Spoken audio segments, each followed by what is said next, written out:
Hi writers. I want to talk to you today about writing poems. The poetry writing unit is my absolute favorite unit to teach all year, and unfortunately we didn't get to do that together. So over the next few days I just want to teach you a tiny bit about writing poems, because poems are a great way to get out your ideas and your feelings onto paper. Now, writing poems is different from writing stories. When we write a story, we have to plan out the beginning and the middle and the end. And we have to make sure that we are writing in complete sentences, starting with a capital and ending with a period. But when you write a poem, you don't have to worry about any of that. You don't even have to write sentences. Poets just put their ideas onto paper by writing lines. So if you still have your poetry notebook that we used this year during workstations, you might want to go back and read some of the poems that we read and cut out and glued into our poetry notebooks this year. And you'll notice that there are lines, not sentences, but lines of words. Now, most of the poems that we read this year were rhyming poems. But poems do not have to rhyme. So this week I'm going to teach you about writing some poems that don't have to rhyme, but they're fun to write. So today I want to teach you about acrostic poems. An acrostic poem is when you take a word. It can be a word for a person, a place, a thing, and you write the letters down the paper. So I'm going to show you one. Since we just read If You Give a Mouse a Brownie, I decided to write a poem about a brownie because I love to eat brownies, and I just had one the other day. So I took the word brownie and I wrote it going down on my paper. B-R-O-W-N-I-E. And then each letter of the word brownie will start one line of the poem.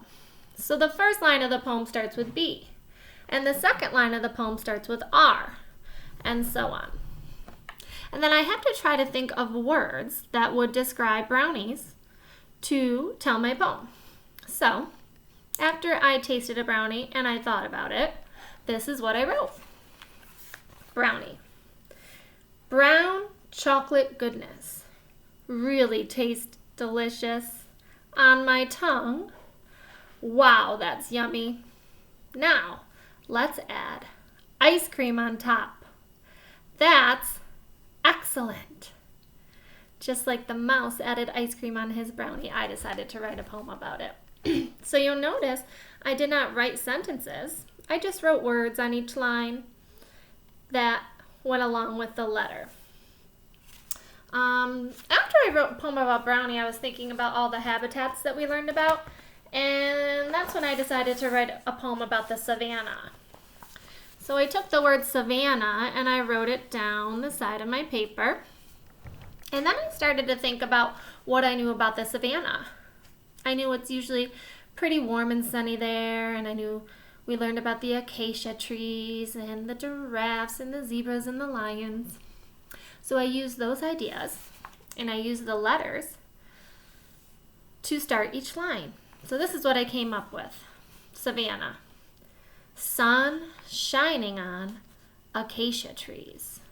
Very tall giraffes and zebras need to look out for not so nice lions ready to attack.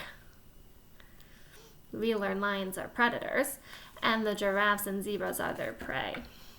So that's what I came up with for savannah. Again, you'll notice each line starts with a letter from the word savannah. And then lastly, I was trying to think of an animal that we learned about recently. I know we've been talking a lot about animals, and for some reason a shark popped into my brain. So I decided to write a poem called Shark.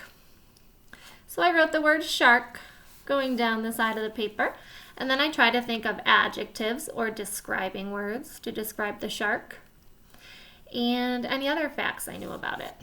So here's what I came up with for my poem called Shark. Sneaky, hungry, a carnivore, ready to hunt. Keep away, prey. So That's how you write acrostic poems. You come up with an idea. It could be a person's name. It could be a place you love to go. It can be your favorite food, like ice cream, or your favorite animal, or even a habitat. And you're going to write the word down the side of your paper. You can ask an adult to help you spell it if you're not sure. And then you're going to use the letters to help you come up with lines in your poem. Now, the lines you come up with will have to go along with the word you picked. So if I was writing about sharks, I probably wouldn't write silly or happy, or I probably wouldn't say keeps me very warm, because that wouldn't make sense. We want to think about words that would go along with the topic of the poem. So hopefully you will grab your writing journal and try writing an acrostic poem today. They're lots of fun. I hope you enjoy. See you later. Bye, poets.